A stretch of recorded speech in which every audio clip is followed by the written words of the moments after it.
So I'm just letting everyone know, just in case I get dropped, that everything is welcome here in this retreat, and that, you may feel like, oh gosh, I feel so messy today. I can't possibly write anything worthwhile. I may have trouble absorbing things. Well, we're messy humans too, and we're here with you in that ever-long struggle. Yeah. So I can tell, I'm so sorry, Deborah, that I'm echoing on your end, and I hear a lot of other people say I'm not echoing for them. I don't know technically what to do about that. So, um, mm, Yeah, sometimes another electronic device will do it. I like to use earbuds because, that kind of keeps the sound pure. Um, so that may be something to try. And maybe if folks in the chat can help Deborah, just troubleshoot that, we would very much appreciate it as we move forward. all right. Well, so for the people who are watching us in repeat in big time, we welcome you and we honor that James did a really beautiful meditation, and I sang us a song that that we didn't get to record. But I'll just repeat the words to the song that I sang are from Rumi. It's from one of his poems, Silkworms, and this is a version by Coleman Barks. The hurt you embrace becomes joy. Call it to your arms where it can change. And I feel like that is really at the heart of a poetic practice that's exploring the wound and the blessing. And for those of you who haven't been to a program with James and I before, the format is this, that we'll begin with conversation and reading some poems back and forth, and then we'll be opening it up to do some writing of your own. Please feel free to write as we go. If things that we're saying come up for you and something it takes you into an idea for your own writing, at any time feel free to do writing. But the first part is more conversation, and then we'll move into doing writing together. So this idea of the hurt you embrace, how do we embrace that hurt? I want to note that I often argue with Rumi about this. I feel like who am I to argue with Rumi? And yet, and yet, I wonder about this. He makes it sound like this kind of quick, easy equation, and I don't know that it works that way for me. There's nothing quick and easy about it. The hurt you embrace becomes joy. Call it to your arms where it can change. Do you want to say Mhm. anything about that, James? Well, I was going to mention that I've often heard you say before that you like to or don't like to. You just have to argue with this because that's, it's not an easy thing to practice. Call the hurt to your arms where it can change. I mean that, you know, that's a difficult form of, what I call rough grace. That, this grace that we wouldn't necessarily invite into our lives. And yet, when we do practice that larger embrace, um, things do change.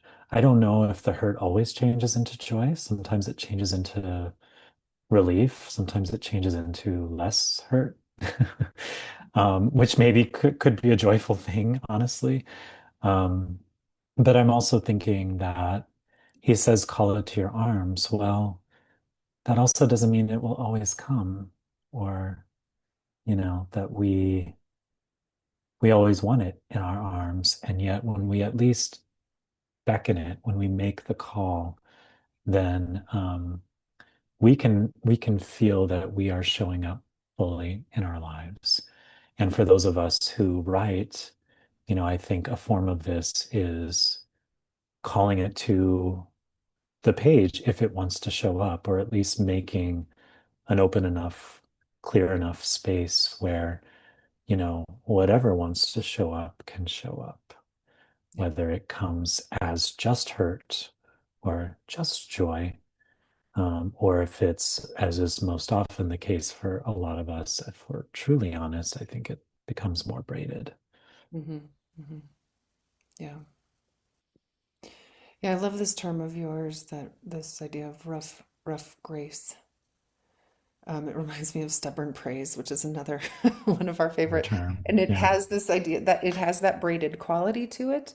I guess I'm thinking about how writing as a practice, and we called this program the wound and the blessing, in part because this is what kept coming up in the last retreat that we did together. And so thinking about how when we allow ourselves to turn toward what hurts, the hurt, the hurt you embrace, and how is writing itself a kind of embrace. And I think that I'm going to say for me, offering my attention to the thing that's like, ouch, ouch, ouch. It's sometimes the thing I'd rather shove away, right? I'd rather pretend it isn't here. Or I'd rather, I'd rather write the poem that makes it sound like everything's okay. Instead, allowing myself to turn toward what hurts. What is that embrace then? It's the embrace of our attention, the embrace of our time, the embrace of our vulnerability, so that when we choose to turn toward the thing that hurts and say, okay, I embrace you, call it to your arms where it can change.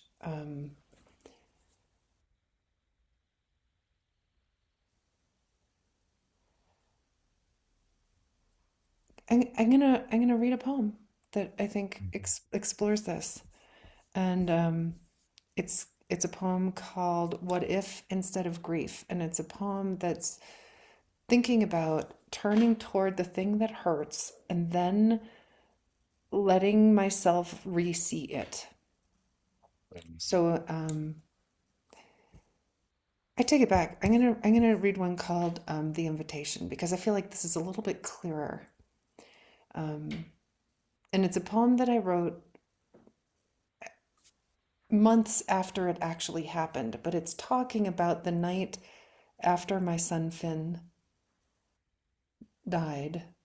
It was 2 nights after, and I think that this poem is kind of an example of how turning toward it and then feeling it shift as I was turning toward it. So the poem, The Invitation. 2 nights after he died, I heard the same one-line story on repeat. I am the woman whose son took his life. The words filled me with self-pity, hopelessness, doom. And then a woman's voice came just before dawn, and it offered me a new shade of truth. I am the woman who learns how to love him now that he is gone. The words didn't change the facts. They changed everything about how I met the facts. Over 100 days later, almost 5 years later, I am still learning what it means to love him. How love is an ocean, a wildfire, a crumb. How the commitment to love changes me. It changes everyone, invites us to bring our best. Love is wine, is trampoline, is a song with an infinite chorus in which I am sung. I am the woman who learns how to love him now that he's gone. May I always be learning how to love, like a wave, like a rough-legged hawk, like a sun. It was this turning toward this voice, right? This voice that told this story, and realizing that we have the capacity to take the same facts and meet them in a new way. And I feel like that is the enormous gift of writing poems. I say poems, but we could say it's writing anything, but the enormous gift of writing poems is this ability to take the wound, to see it for what it is, and then say, okay, I will meet you, and see how else, when we have that willingness to turn toward it, how it can open, how the writing itself can change the story, can change the metaphor that we use to meet that difficult moment. Mm. Yeah. Mm. I was just thinking one of the many things that I love about this poem, which, I've read and heard a number of times now, is that that mention of the time passing, 100 days later, 5 years later, because I think well, I'll just speak for myself that, I have this idea that, there's something difficult. We all have these essential wounds in our lives, these pivotal moments when probably, even if we don't know it right then and there, everything changes for us. And, there's a way we see it then, and a way that we hold it then, and perhaps even how our writing held it then, if we were able to touch it through writing at the time. And then there's a way that it evolves and changes as time passes. And like you say, the metaphor changes, the story changes, the way we frame what happened completely changes, not just how we see the wound, but also how we see our whole lives. And I do think that is the power of creativity and writing in general. And there's something, we're always trying to touch it, but language sort of doesn't. But there's something really mysterious and special about how poetry holds these wounds for us, acts as a container that also transforms them through the act of exploration and writing. And so I will also share a poem. I will admit that I chose this poem and I thought, oh gosh, do I really want to start off that intense? So I'm feeling better about that now. Thank you, Rosemary. Oh, okay. We're going there. I mean, we did call it the wound and the blessing. Yeah, It just seemed, here we go, yeah, right into it, right into it. that's right. That's right. Yeah, and as Ramon pointed out, the French word blesser means to wound, to hurt, to injure somehow. And so even within the word blessing, such a positive word, we have this connotation of pain, that comes from the source of the word itself. So I say all this because one of my essential wounds is when I lost my father. It's been 26 years ago now, almost. And, I thought that when I wrote about his death and my grief from that, that there was a way in which, like, oh gosh, well, that'll be exercised and, I'll be done with the writing about that. And of course, as you can all imagine, that has not been the case. And so, the other morning, I think every summer I think about him because he just had this intense love for tomatoes. And so whenever I start eating tomatoes and see them growing and even am able to pick them, I just think about him and I think about him. And so I wrote this poem, very much thinking about this retreat that we were offering as well, and trying to wrap my mind and heart around this idea of the blessing and the wound. So this is called The Morning After My Father's Death. I rose from my sleepless bed with the words, the worst thing, burning inside my mouth, wondering how I would manage to do the simplest chores now, turning the faucet, opening a door, with this phantom limb feeling of something essential missing from my body. I never dreamed that decades later I would call this impossible loss a gift, knowing it was also still the worst thing that happened to me. The wound and the blessing braiding into a gratitude that confuses and comforts in the very same breath. Each time I remember my father's grease cracked hands reaching for mine across the rail of the bed in the ICU, the hands that could once fix anything, though I feel them even now moving inside my fingers as I tinker with words or plant a blackberry bush each time I pick a sun gold cherry tomato, wiping the dust from its warm skin. Mm. Oh, you really named it there, didn't you? How the very worst thing that could happen. I never dreamt years later that I would call it a gift. Yeah, There's that incredible, unbelievable, confusing paradox. yeah.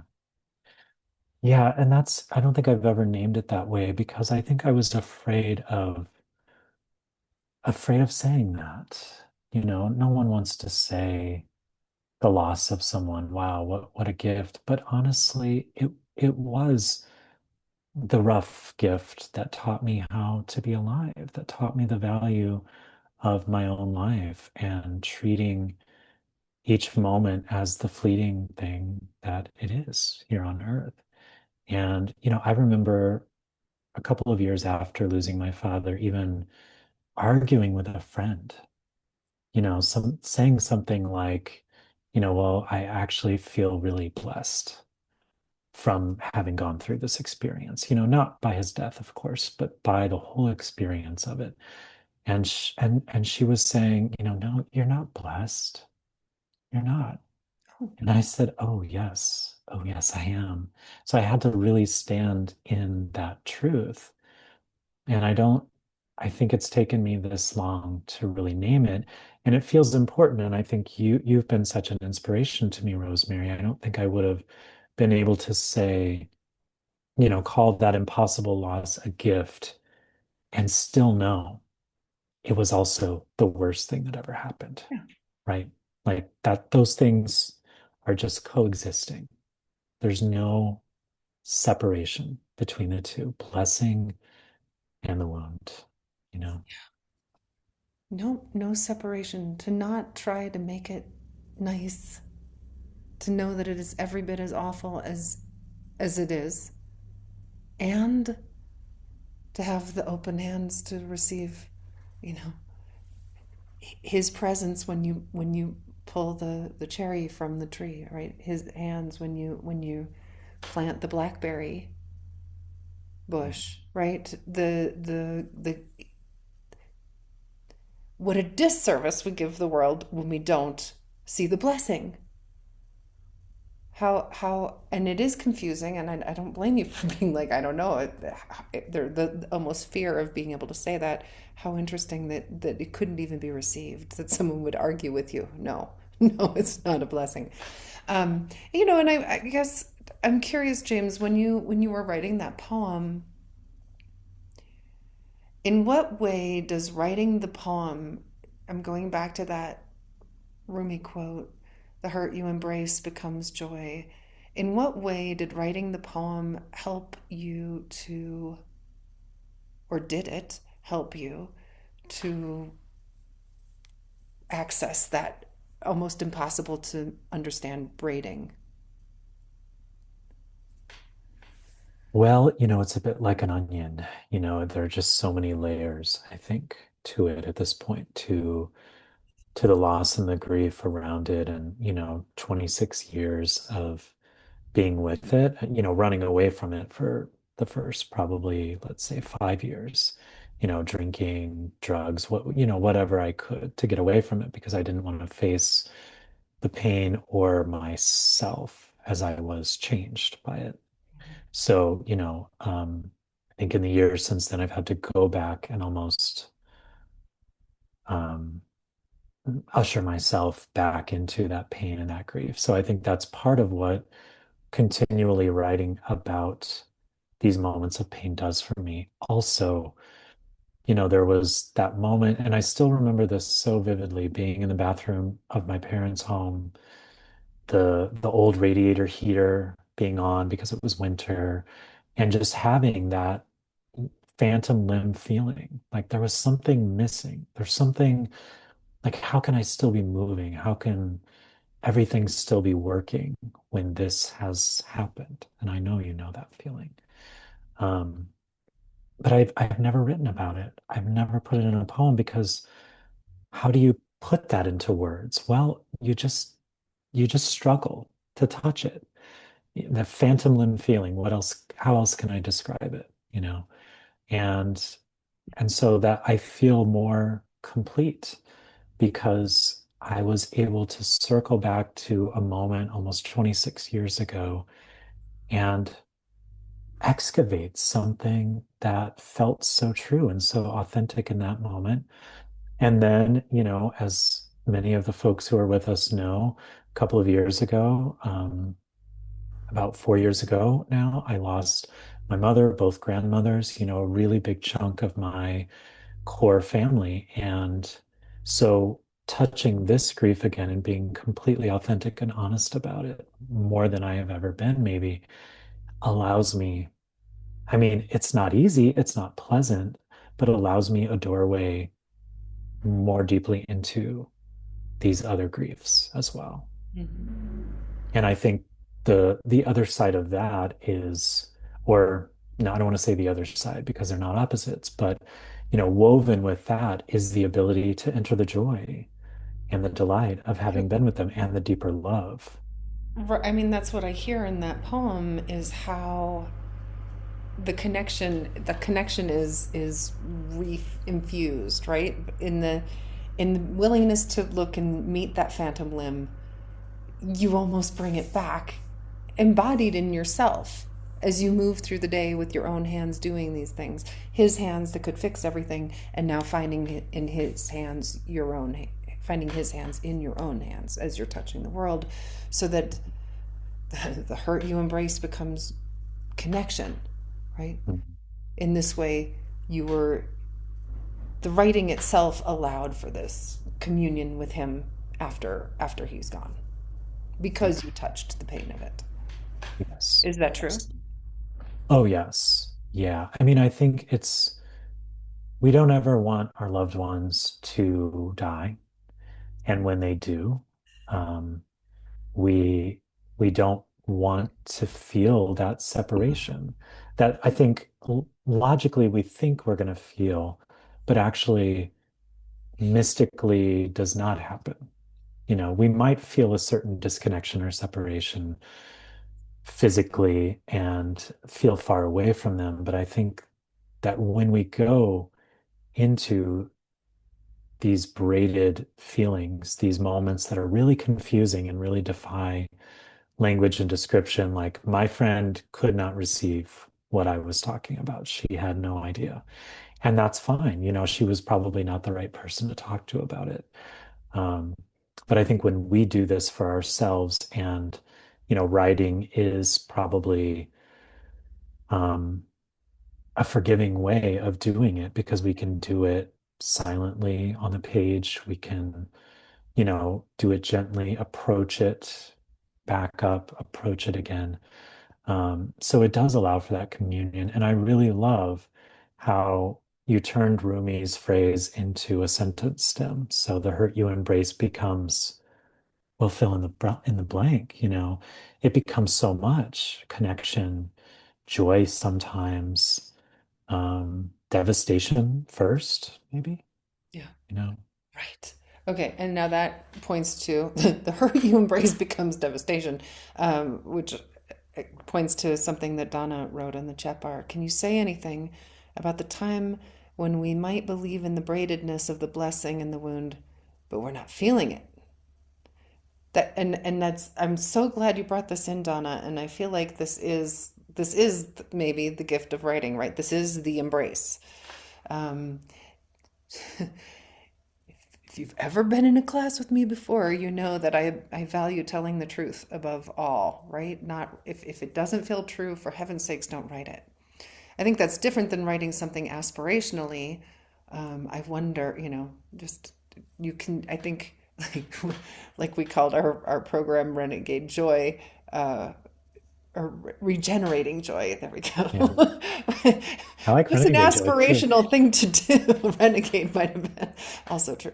Um, you know, I think there's something, to be said for aspiration, but I feel like when we're doing the actual writing, um, to tell the truth. So if we're not feeling it, sometimes what I will do is I'll just let myself wonder. I like that you say, I trust it. I trust it. I believe in that braidedness. I just don't feel it.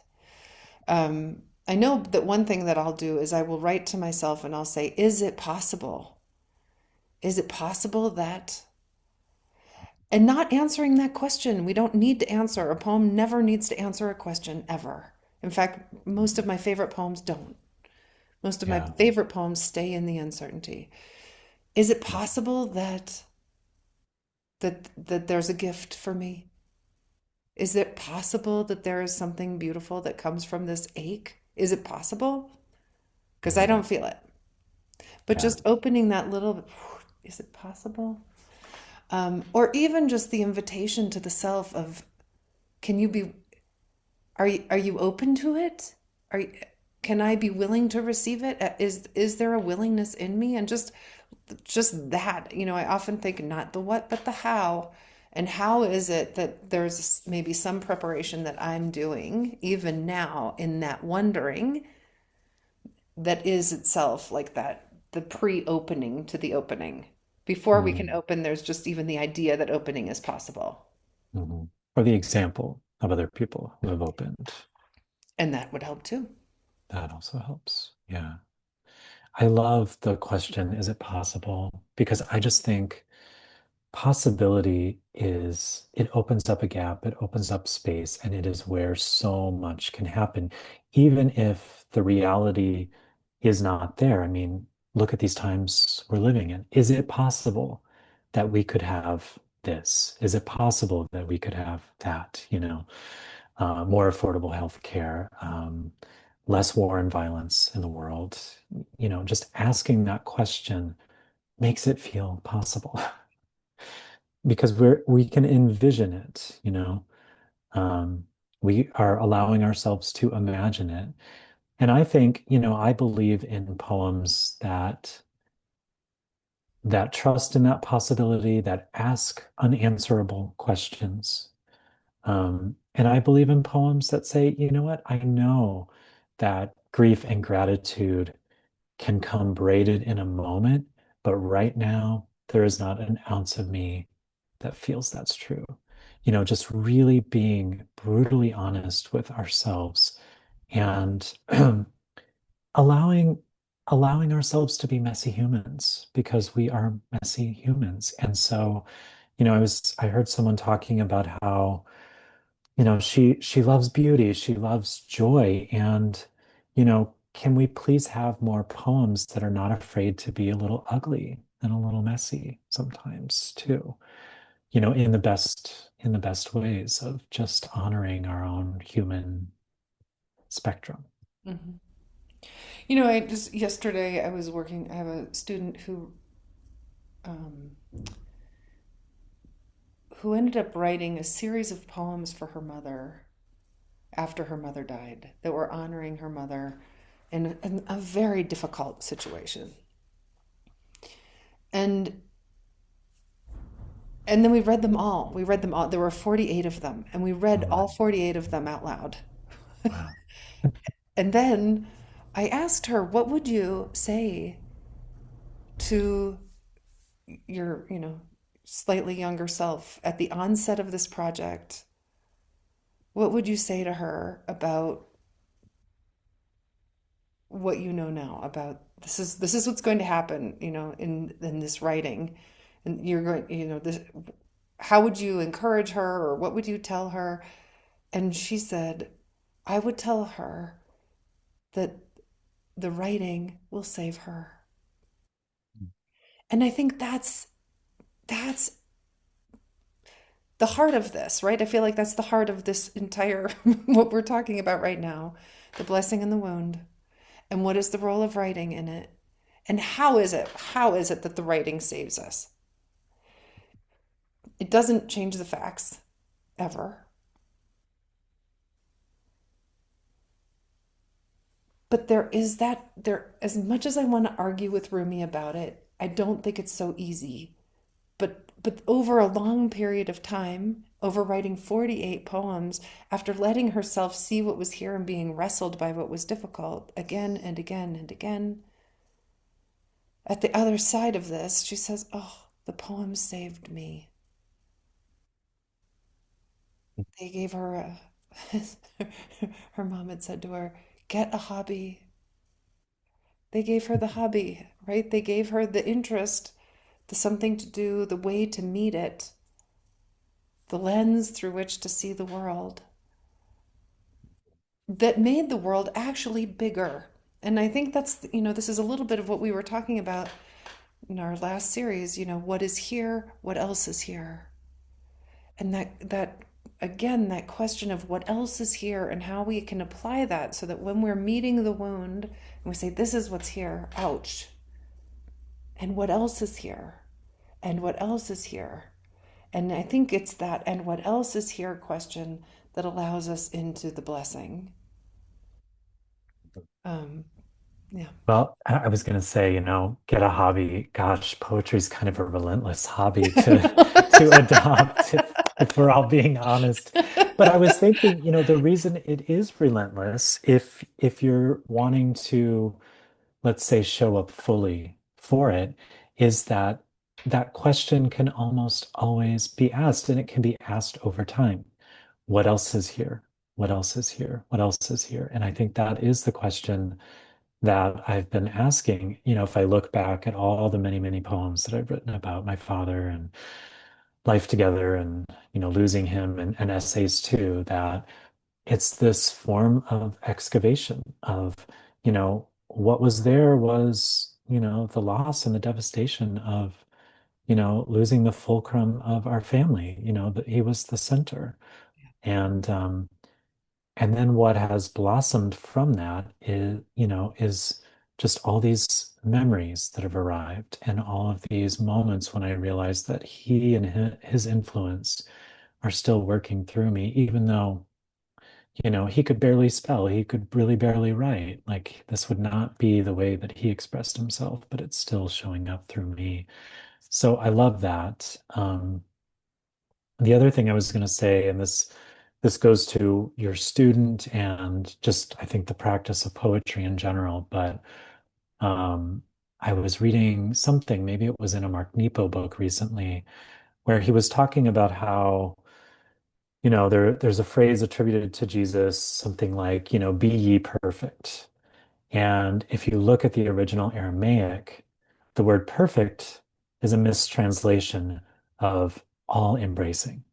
So what he was really saying was, be ye all embracing, which is also something I would love to argue with sometimes. And All not of it? not right, right. And not an easy thing to practice, but wow, that's really different than perfect or, It's really different than perfect. sinless or, however else we might interpret that word. Be ye all embracing. Right. Yeah. Well, that is that what is here, what else is here, Yeah. right? See It's what the we can call of see. poetry. It's the call of poetry. Um, all right, here's a little poem, a very short one called Concurrent. I actually wrote it, I think, during COVID. On a morning when the snow falls and drapes everything in shine, it is not that I don't feel the wounds raw and throbbing. It's just that it's so beautiful, this tender world. that I want to praise it forever. Concurrently, we have both, right? Concurrently, the wound, concurrently, just looking looking outside right now, right? It was winter when I wrote the poem, but looking outside right now, it is so beautiful. It's so beautiful, and the wounds are so many. And it's so beautiful. And here's where and comes in, right? I think this is the power of and in a poem. You know, if you've been in classes with James and I before, we've certainly been talking about opposition, how poems love opposition because real life is full of opposition, and you get opposition through but. In this case, it's and. And I feel like and is what is asked of us. In fact, it's even in our title, right? The wound and the blessing concurrently. I'm throbbing and aching, and the world is so beautiful. I want to praise it forever. Mark Nepo, I'm so sad and everything is beautiful, right? That and that concurrency um, is really what's asked of us. Yeah, I think that line of Mark's is the perfect example of, we're used to like, I am so sad, but everything is beautiful. Everything is beautiful, but I am so sad. When you say and, everything changes. And Everything changes. everything changes. Mhm. I think it might be interesting. I think we could maybe write a group poem in the chat bar right now. By doing this simple thing. If you think of one thing that is bringing you ache right now, think of a wound and then link it with something that is astonishing or tender or beautiful or wonderful. And we could just make a string of these if you want to put them into the chat bar and create kind of a group collective. What was the phrase? Embracing, no, not embracing it all. What was it? All Open, embracing, all be all embracing, embracing. be all Mhm. embracing. Yeah. So we'll just create a be all embracing um, moment here together. Mm, I love that. Yeah, don't be afraid to sound contradictory Well, it or will be contradictory. Just use an and. Use an and. The contradiction is inherent. If you need to start it, you could use like today I notice, or today I feel, or today, or even just right now. Carol did a great example, missing her and loving her more than ever before. What a beautiful example. Okay, and I'll just read these out loud as they come in. Today I feel the pain of lost dreams and the possibility of unknown. Today I feel hunger and awe. The unknown songs and the measure of songs while driving. Today I miss my mom and dad, and the green light shines through the trees so wonderfully. Today I know my cat is old and ailing, and know she saved my life. I feel June gloom and the sun that shines through. I know I will be in the car driving alone, and I will be full of sweet memories. Growing old is full of hurts in places new and old, but what an adventure! We got the but in there. I have been betrayed, and I remain open to loving again. It is all deadly and forever sweet. My mother's curl of critical lip and her shining eyes when my son was born. I know longing and intense loss. I know my knee hurts as beautiful poetry is read. And today my daughter is giving me the silent treatment, allowing me more writing time. Today I feel the pain of my dear aunt's passing and the beauty of Chopin's melodies. He recently came out as transgender, and now she is one of the most beautiful humans I know. I'm living in chronic pain and I watch the goldfinch drink at the fountain. I have severe vertigo, and I'm grounding in love. I have so many questions and no answers. She cannot remember the schedule this week, and she reports the chicken that was just delivered is delicious. I miss my friend and cherish her memory. Today, he is still dying, my friend, and he is healing my other friend, both. Today, he came home with a catheter, and I walked through a kingdom of ferns. Oh, The jagged edge of your loss, and still, magpie song. Today, you are here, not here, until my life too must end, our rings removed, and sitting in a tray on your bedside table, my altar to us. Life hands me both delight and drudgery, and I smile and moan to meet it at the well of joy. My sister's traumatic brain injury and her laughing about me buying her sneakers. Holding both at peace inside and deep longing for them. Today I feel I will never be able to trust again, and we are here with flowers on the table at breakfast. I live each day without him, and I live each day. The world is missing Laura, and the light illumines the greenness of the young leaves. I am silenced by my mother's shaming, and languid stanzas emanate from my cracked heart. Today she is gone, and she is here.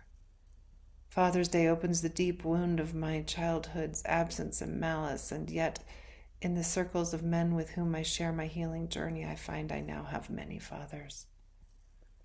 I have inoperable cancer, and I'm soaking in a jewel of an island.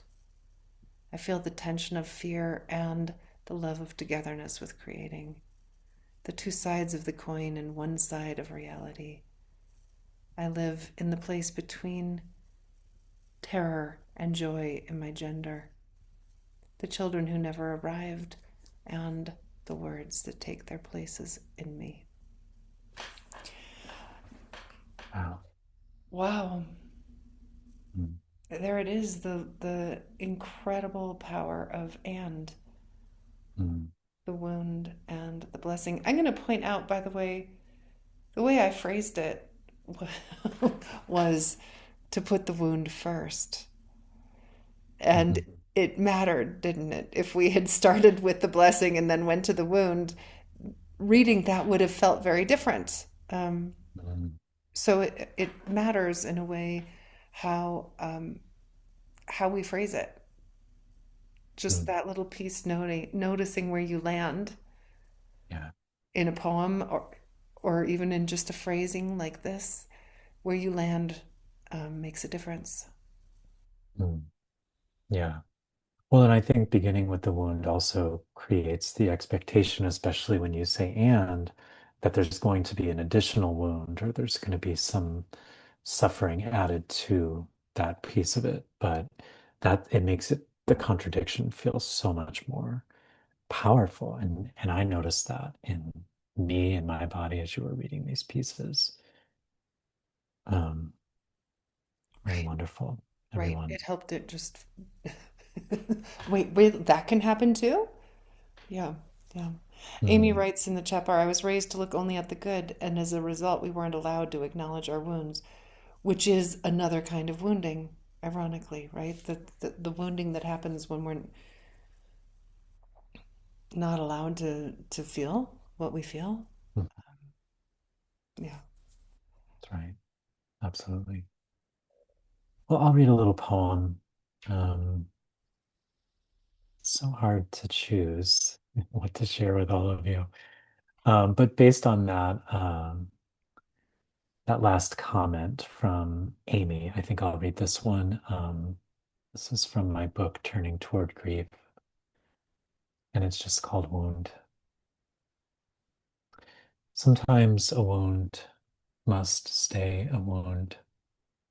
No balm to calm the ache, no charms against the evil that harmed. To grieve is to live with the pain as you sit by the bedside of an ailing relative, your hand held out across the white blanket for when they are ready to grasp and squeeze, even if that means the hand must stay empty for a while.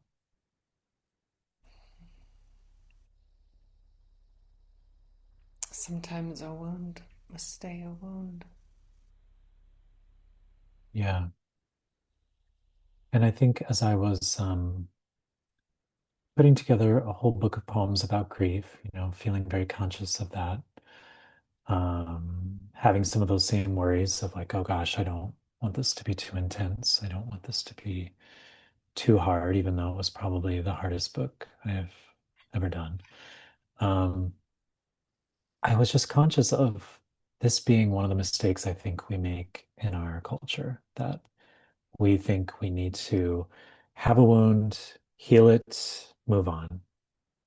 Right. And sometimes I would say, maybe now I would say, a wound must always stay a wound, for a while at least, for a time. This goes back to Donna's question earlier, I think. Like, we know that it will become something else. We know that it will change us and will lead us into a new realm in our lives. But I think it's most honest when we say, nothing will help this right now, actually.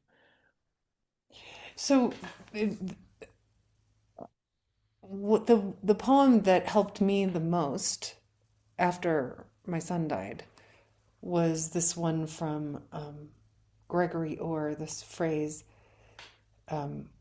which is almost like the Rumi, Mm, but essentially different. And here it is: the hurt. Nope, that was the Rumi one.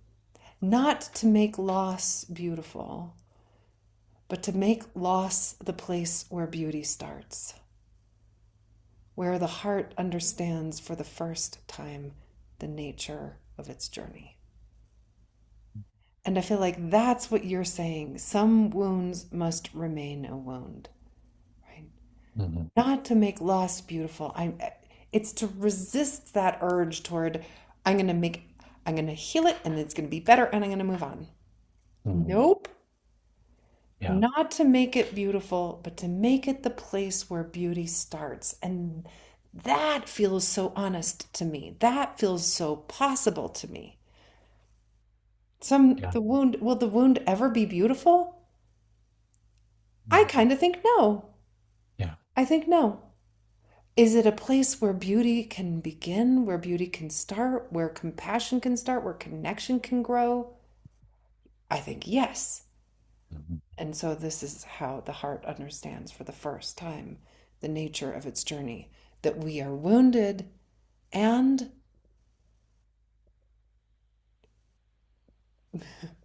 this sounds too pithy that blessings still happen, that the blessings still arrive from that wound, not transforming it per se, becoming joy. Oh, now it's all joy. This is why I mhm. argue with Rumi. Oh, now it's Yeah, joy. yeah, right.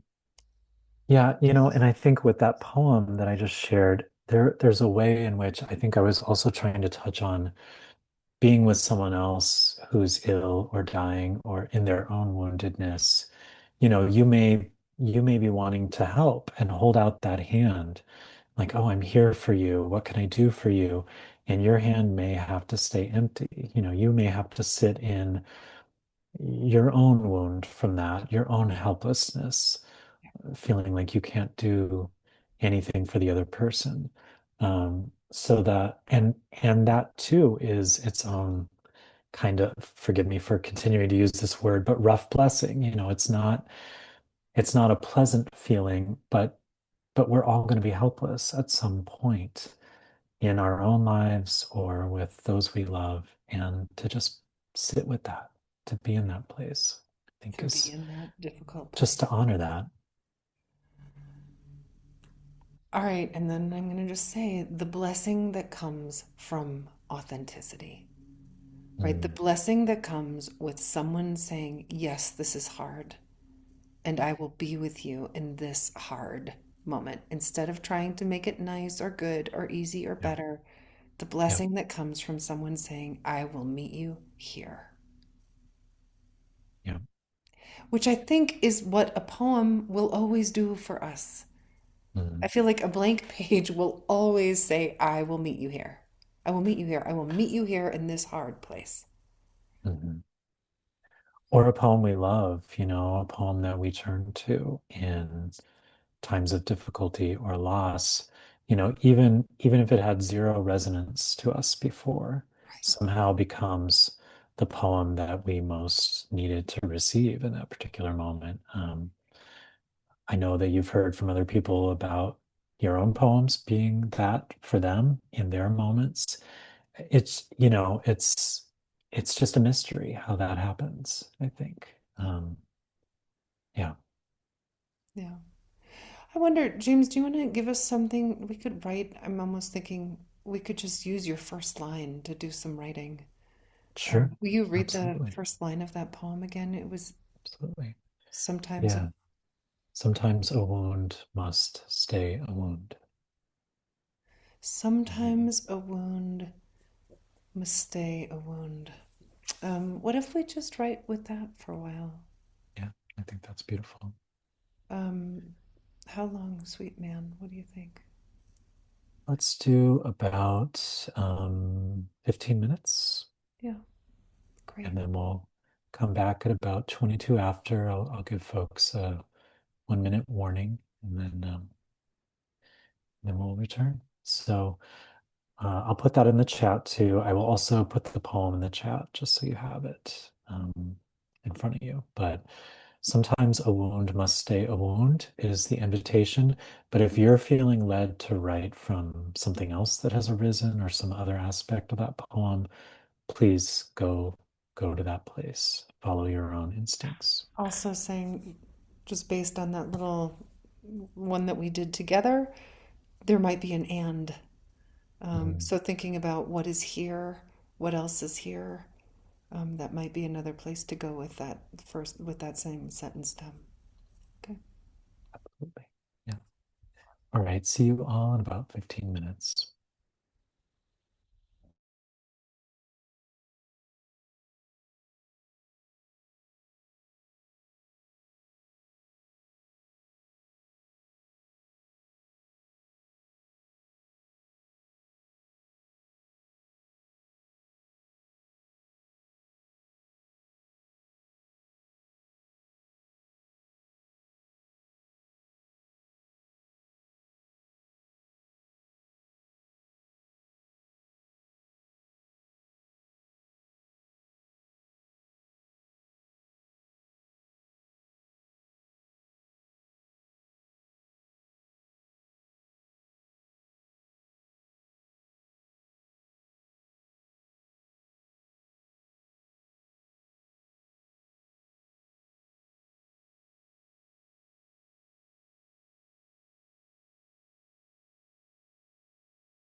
We'll take just another moment or so to finish up writing. And of course, you're welcome to keep writing if you'd like.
All right, friends, let's slowly begin to come back together.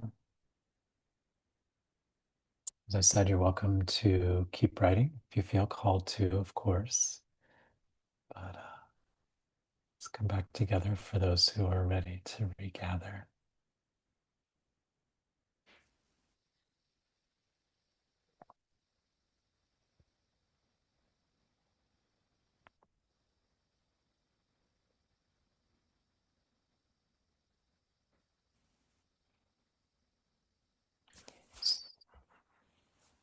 Would you like to open it up for some discussion? I would, friends. I guess the first invitation is to share not what you wrote, but what did you notice about yourself as you were doing the writing? How does writing itself become that embrace that we were speaking of earlier, Rumi's Mhm. embrace? Or how is it that writing helped to, again, what was the language?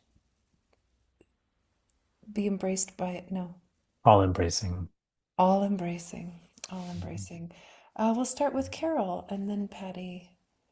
Carol, Thank you both so much for this, for a wonderful prompt.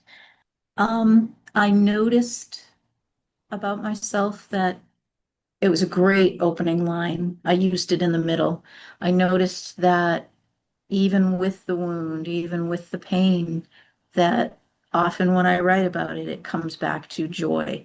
And my first line was sometimes a poem can heal, and it went in that vein and went in some interesting directions. And one line was something about the wound wrapped around joy and the joy that can show up unexpectedly, unannounced, bringing feelings of guilt. Who are you to feel joy? Mhm. So I noticed several things, and I also mostly noticed, as my first line said, sometimes a poem can heal. I haven't written an awful lot lately, but I was just so happy to be here and so happy to have everything that you two bring to each of these gatherings. Thank you, Carol. Gosh, I love that image of the joy wrapped in the wound. Mm. Mm, Thank you for that. thank you. Patty and then Robin. Well, As is often the case, I got to the end of the poem and I hadn't realized it, but I was crying. Mm, So, and it wasn't sadness. It kind of was a braid, I think, mm, of embracing both the wound and the beauty. mm. It sounds like you were surprised by the tears. I guess I was, because I can still feel. And maybe surprised that it wasn't all sadness too, right? That, True.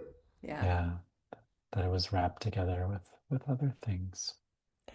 Patty, I always feel like our tears are like such a, um, I mean, they don't lie, right? Like I just feel like when the tears come, this is part of how our bodies let us know this is it. You're touching it, sweetheart. This is it. You're touching it. Um, Hmm. yeah, that little authenticity meter. Doesn't mean you can't be authentic without crying, but I think the tears let us know, yes, you are. Yes, you are. Yeah. It's like an exclamation point, huh? Yeah. Hmm. Just in case you didn't get it yet, honey. You're doing it.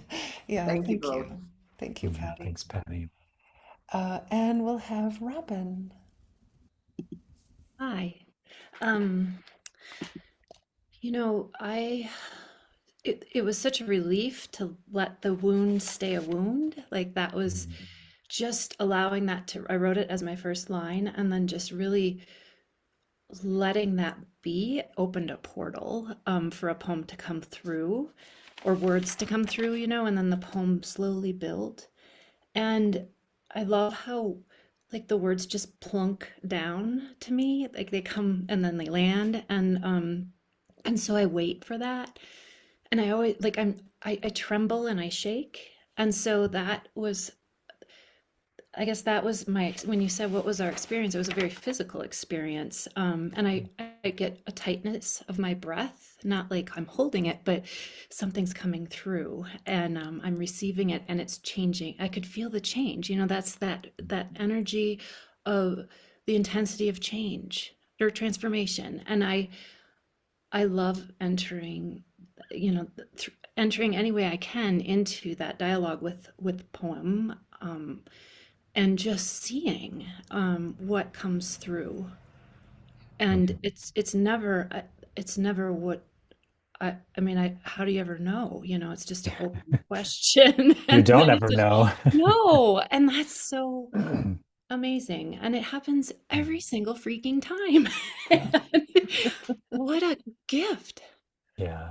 Well, I'm glad you're honoring the miracle of it because I feel that same way. Surprise is such an essential part of my practice these days. And, that goes back to what Patty was saying, being surprised by the tears and being surprised where a piece will carry us by the end. And I think, this was the beauty of this offering. I'm glad that Rosemary picked that up from my poem and led us there. And I think it was, there's a permissiveness in saying, like, let's just let our wounds stay wounds, not trying to fix them, not trying to make them sound better or be okay. And then also the permissiveness, at least when I was writing, of being able to say, sometimes a wound must stay a wound, and there are other things happening while that's happening. So it created this immense space for possibility. I love too how just how physical everything you talked about, the plunking of the poem, but also the waiting. And I love that you spoke to the waiting, Robin. And there are so many ways to do it right. One of them is to just jump in and write everything and just write as fast as you can. My process is a lot more like it sounds like yours, where I'll just wait. I just wait for a while.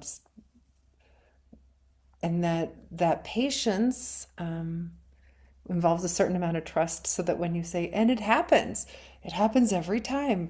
Sometimes it takes a long time for me. So I'm just saying, Mhm. but I have learned that I'm happy to sit there and just like, okay, all right, I'm waiting. I'll just keep Mhm. waiting. So I feel like there's mm, we we become that co-participant, as you said, in part through our patience, in part through our willingness to not need it now, and to know that whatever it is, it's going to come as it comes, different than whatever we think, and perhaps in its own time, not right now. So I just, for anybody who didn't write a single word, I want you to know that that's okay, that that is actually really okay, that not writing is such a big part of writing, and that just that sitting and that waiting, that's a part of it too. Thanks, Robin. We have Caroline. Hello. Thank you so much, both of you. I am so grateful. Um, I want to share the experience of this poem, but I rarely share, what happened. But I just spent 2 weeks in the bardo of dying with one of my dogs, and she just died on Sunday on the solstice. I'm And sorry. I want to thank you. And I used your poems and Mary Oliver's to the ceremony. So I'm so grateful.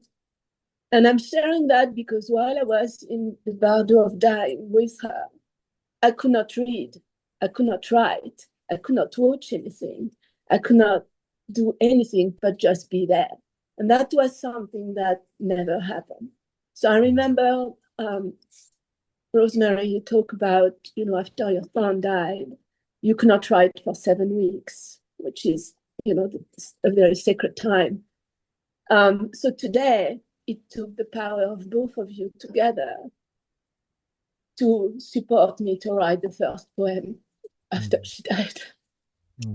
So, and I was able to do it, and it came through, um, what is here, what else is here? And, a wound must stay with, everything that you said. I just want to share how sometimes there is nothing but just being there. No, I don't have addiction. I cleaned all of them. Um, um, and just being there is the most difficult thing you can do because it's powerless. There is just absolute powerlessness. You can just be there, hold the space, and that's all. So it was a transforming experience. And once again, the questions, the support that helped me to start writing the first poem in weeks is what is here and what else is here. And just go slowly, not just go to the core of it, the core of whatever I was feeling, whatever happened, but just what is here, and then maybe go deeper, deeper, deeper, deeper. And I also want to share that my neighbor was Iranian, was Persian, and he was a refugee, and he loved Rumi. And in Iran, they don't use that name; they use a different name. And he said that he was in a group of Iranian, and there was a professor of Persian language. And when he was reading Rumi, he was sweating. He had to take all his clothes off. And the reason I'm bringing that up is that my friend was a very high level culture man, said that the translation in English is just one small aspect of Rumi. So, whatever, maybe this word joy is not, it's Coleman Box, who I'm so grateful for what he did. It's humongous. Translation is the most difficult thing you have to do. So maybe this word joy, maybe everybody here can put their own word instead of just sticking to Coleman Box, which is just the start of something else. That's right. That's right. Thank So you so much. thank you so much to both of you. Thank you, Caroline. Oh gosh. Well, I wanna say that so much of what you said spoke to honoring the wound, if silence is what we find when we are staying with grief and a wound, then silence it must be. That is the right response for us in that moment. So just honoring where we are and letting that wound be the wound and being with it. Yeah. Also, Carolyn, I meant to ask if you would put your her name in the chat bar. That would be lovely, just so we could speak her name. I would like to do that. We have Raymond and then Patricia.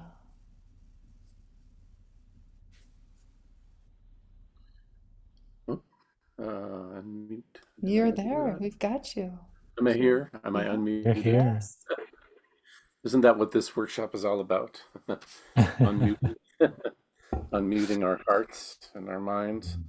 I found myself going in a strange direction, but it was okay because this is all part of what's left for me from my childhood, which was growing up Catholic and having a mother who was extremely faithful, and she was buried in the habit of the Order of St. Francis, for example.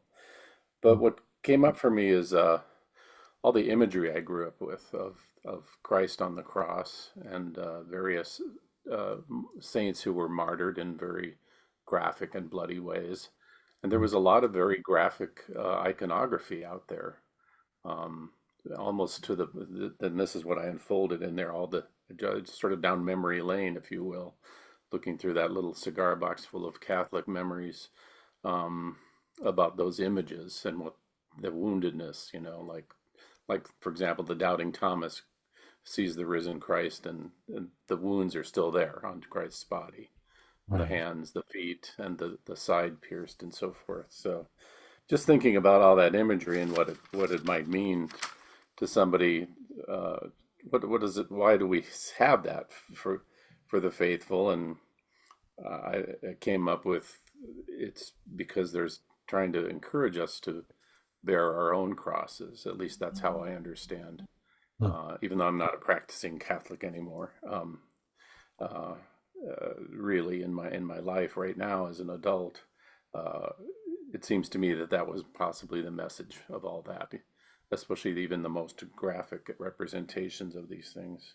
Mm. That we're just encouraged to by that to bear our own crosses uh, the but the thing that came out of that, and the poem is by no means complete, that there was one crucifix in the one church that I grew up in during a time when the worst things were happening within my family and to me, and I was an altar boy, and there was this crucifix in this church that was just raw wood carved, but unlike a lot of representations of Christ on the cross, the head was tilted upward toward the heavens, and the eyes of the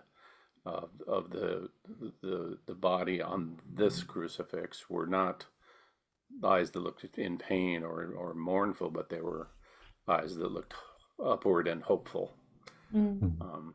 So that's kind of where what I wrote ended up. But it was just interesting to me that I would just go there. Yeah. Sometimes I'm just Mm. unfolding some stuff on the page, just writing through it, and then going, okay, what's the message here? And Mhm. maybe in some small way that for me as a boy, I was probably between the ages of 9 and 13 when that was where we were going to Yeah. church. Yeah. And those were difficult years, and yet I just still remember that image of that particular cross. Yeah. So That really stands out. yeah, I love that you bring in how, we sit down, we have no idea what's going to show up, right? So this is what rose up, yeah, but also this beautiful invitation then to see our own wounds, right? To be able to be willing to yeah, make our own wounds visible. Is that something that's possible for us? Is that something that we're asked to do? Is that something, and how would that serve? Would that serve? How would that serve? What a beautiful question. Thank you, Raymond. sure. It's Thank Ramon. you. Yeah. We have Patricia and then Allie. We'll see how many more we can get. Okay, good morning. Morning. I chose to do the one about the hurt you embrace becomes joy, partly because I couldn't believe it. I wanted to explore it. And Mm, what I found out was yes, my um, my partner divorced me about 4 months ago. mm, And I wrote a poem at the time, which was He Divorced Me and I Married Me. mm, And so I see throughout the writing, especially this idea of braiding, that I do not have to let go of the wound. mm, Can have the wound and I can feel liberated and I can feel contentment. And the wound mm. is going to go anywhere anyway, but it doesn't have to be on my front burner the whole time. Yeah. And uh, I also see how what happened during the breakup was I got a series of psychosomatic illnesses. And as I've integrated more, I don't have any of them. Mm, And like, for example, my arm, the pain in my right arm was a 7, 8, 9, almost intolerable. And now it's a 1 or 2. And wow. that is because I'm integrating Mm, slowly. And I'm experiencing periods of contentment that I don't think I've really ever had. So I think that I went into it with so much depth, brought me out of it in so much truth and contentment. mm. Thank you for that, Patricia. Gorgeous. This idea of integration, right? Yeah. Of not pretending the wound isn't there, not trying to transform it into joy, but integrating the wound and the beauty and the healing that sounds like is coming from that. Yeah, beautiful. And you had your own and poem, written right after the wound, that this happened and I married myself. That's that beginning of the integration. Thank you. Thank you. Let's see, friends. I'm seeing we have just 17 minutes left. Should we do some more writing? Or should we continue with listening to process? James, do you have an intuition? Yeah, let's continue with the folks who have their hands raised now, and perhaps we could take a writing exercise to go. To go. Take it to Yeah, go. yeah. Okay, this is good. Okay. All right. We'll have Allie and then Mary Beth. I yeah, I think I went with the prompt of just sometimes a wound must just stay a wound, and really kind of went deep into my experience with the wound, and the thing that I felt was really grounded and authentic. I really felt like I was in my body, Mm, um, and present, and there was a sense of deep awe and grace, like just for being with it. And I think there was, while the poem didn't do the and, it stayed focused on the wound. What I noticed in me, allowing myself to have the wound stay the wound, is that I was accepting and supporting that contraction, and it led to a sense of inner expansion. mm. Even though the poem state, like what happened in my body was different than what happened in the poem. Yeah. Yeah. Yeah, I think we're both nodding because it's like, wow, that is really familiar. Somehow you're writing about the wound and the contraction, but the feeling in your body in the present moment is one of expansion. And I think that's so important to pay attention to. And what an important thing to point out in this class in particular, right? That just because the poem itself, the product, doesn't have that the transformative feel, the human vessel can. And that the process of writing is so different. This is, in fact, this is why it's so important to me that we talk about the process. Even more important to me than sharing the things that we wrote, right? Is because of exactly this, Allie. What you were willing to share is this sense, like the whatever the gift is, it isn't actually the pixels on the page or the ink on the sheet, right? The whatever the miracle is the in the act of writing or not writing itself. It's in that act of opening up and being curious and touching what's here.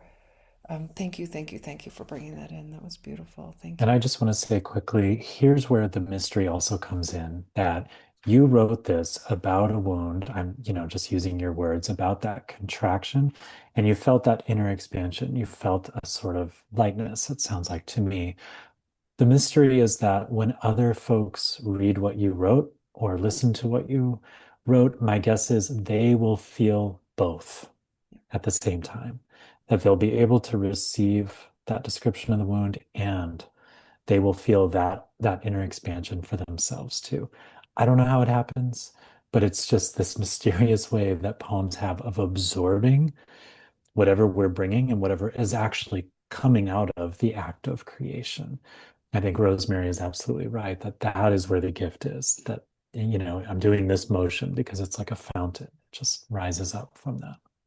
I think how it happens is it's the truth, right? There is Yes. nothing more powerful, more beautiful than the truth. So if Hmm. Allie or James or Rosemary or Christine or Dan or Caroline or Raymond or Patricia can touch the truth, Hmm. if we're able to do that, that's the transmission. That's what people feel. That's where the blessing is. Hmm. Not in some attempt to make it pretty and put a bow on it and now it's a blessing.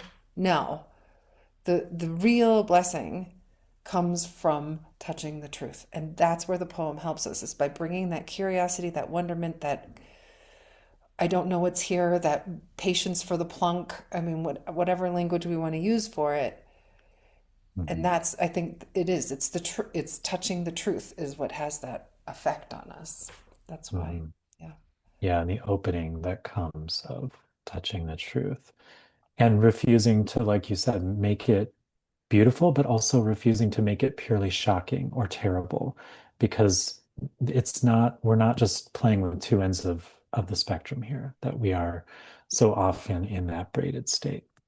Yeah. Thank you, Allie. And Mary Beth.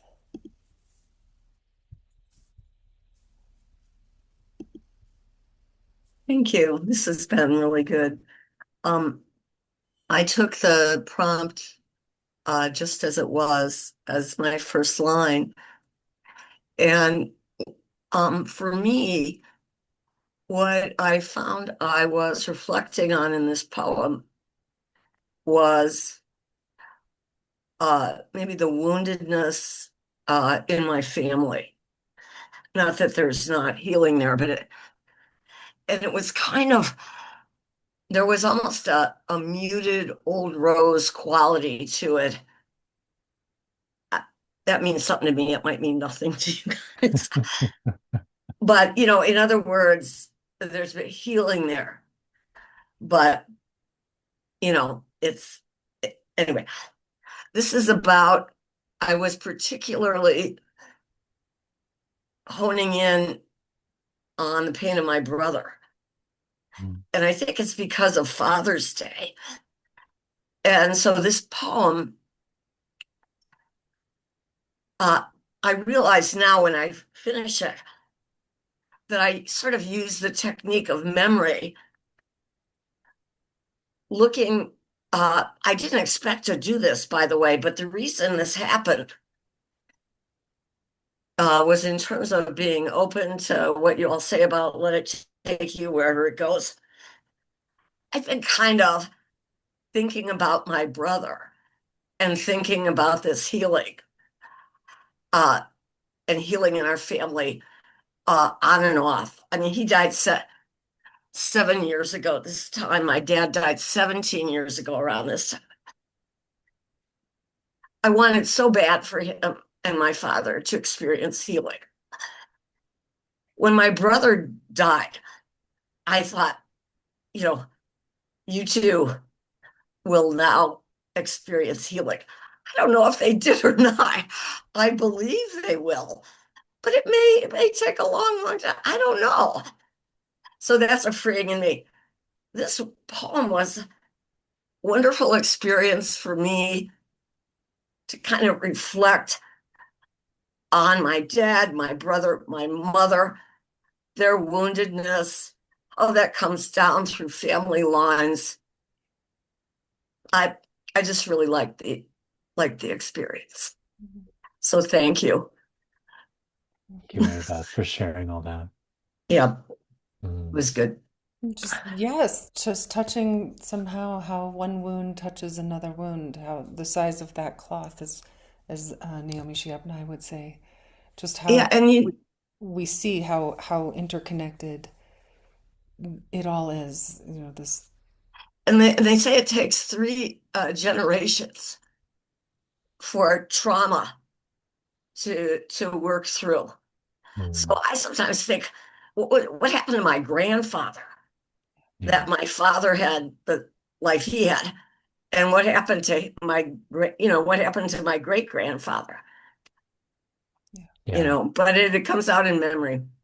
that's right. Um, Thanks, thanks, Mary Beth. thank you.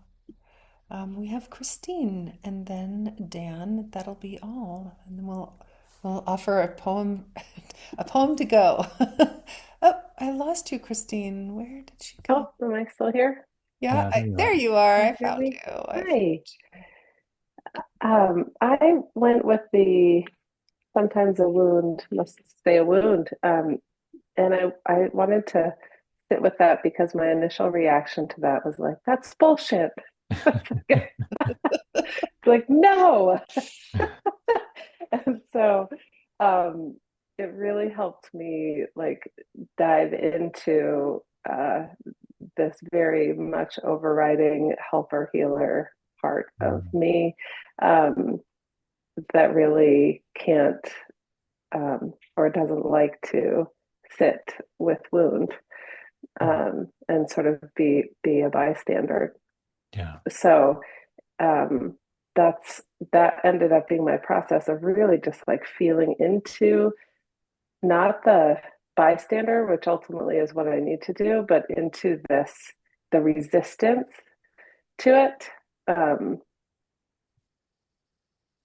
that yeah, there's so much resistance in my system um, to like maintaining the helper and, and not sitting in the wound. And so that was most of my process. Okay, all right. And it First of was all, really fun. Like it's very generative. I could like I'm buzzing from it. Yeah. James and I both write poems that like to argue with other people's poems. Very So much so. So it's you are always allowed, please. bringing the argument into the conversation is such a good part of it, Mm, right? It's such a, I think, a wonderful way for us to to have that energetic experience, like you're saying. So my question for you though is, as you got into arguing, what did you notice about yourself? um, I noticed more tenderness and curiosity around the towards the resistance, mm, um, and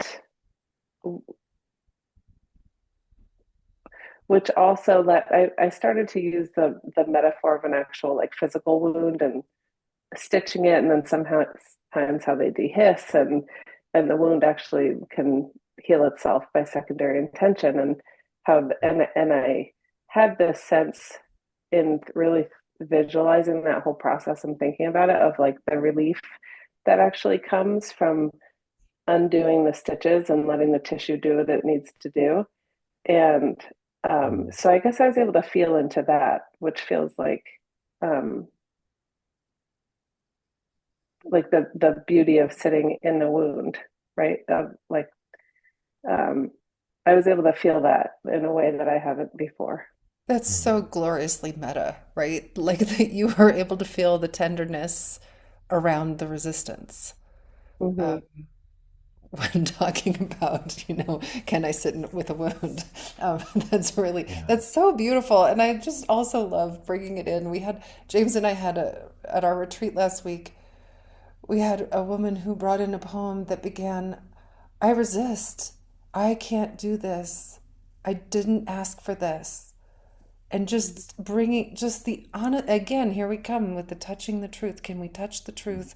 And the way we can relax then, have tenderness then, when we say, yes, the truth is I resist. Yeah. Mhm. Yeah, I'm so grateful you brought that in. Thank you, Christine. Yeah, Yeah, thanks for thank you. arguing with that line, Christine. Anytime. Dan, you'll be our last comment, and actually, we don't have very much time because we're going to read a poem and offer uh, an invitation too. So, but nice to see you again, Dan. Yeah. Oops, you're on mute though, honey.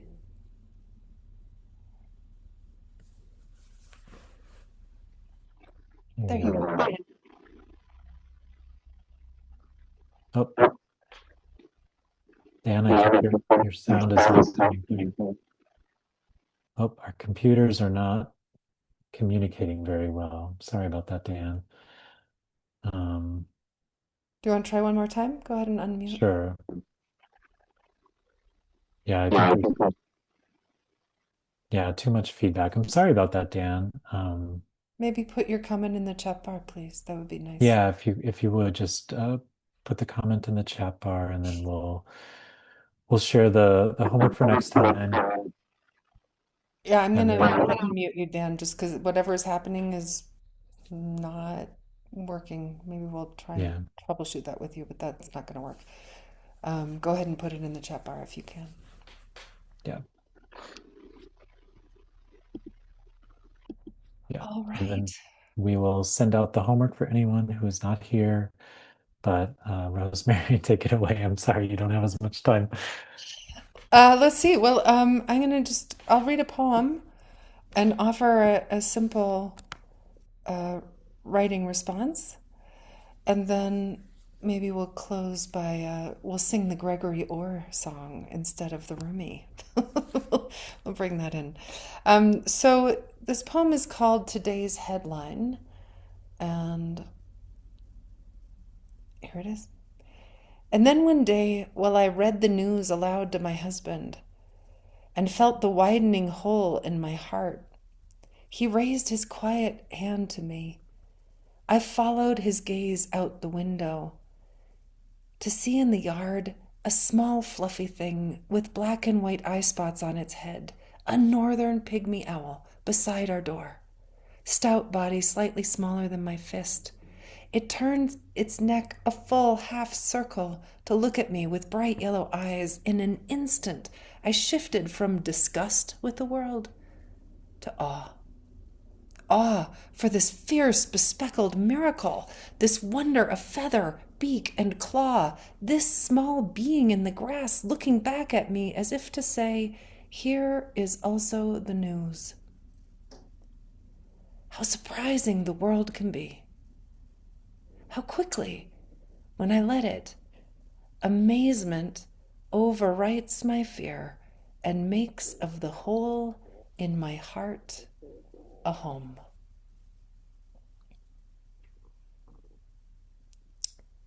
So the invitation is to write a poem that somehow incorporates this line, here is also the news. It's just another way of saying and, really, isn't it? One more way to say and. Here is also the news.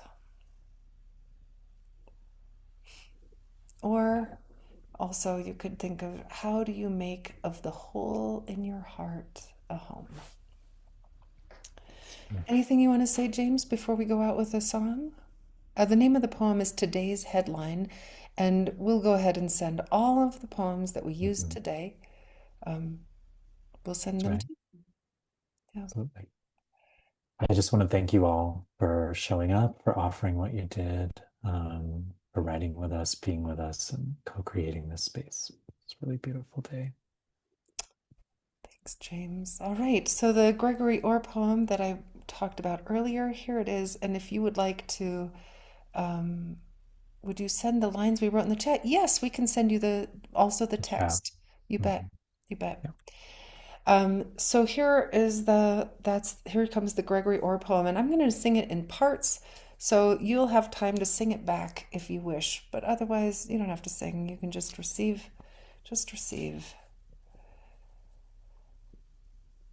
Not to make loss beautiful, but to make loss the place where beauty starts, where the heart understands for the first time the nature of its journey.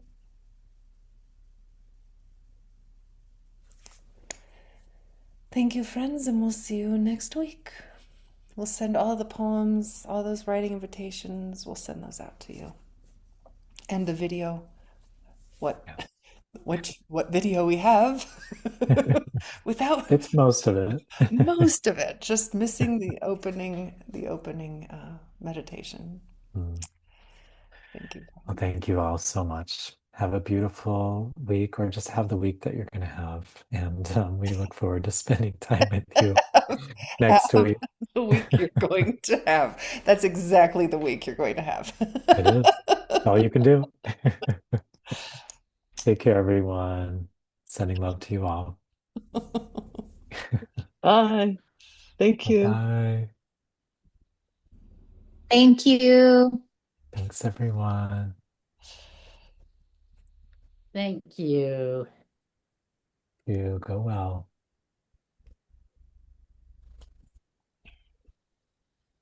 Thank you. It's Becky. Oh, sweet Becky. Hi.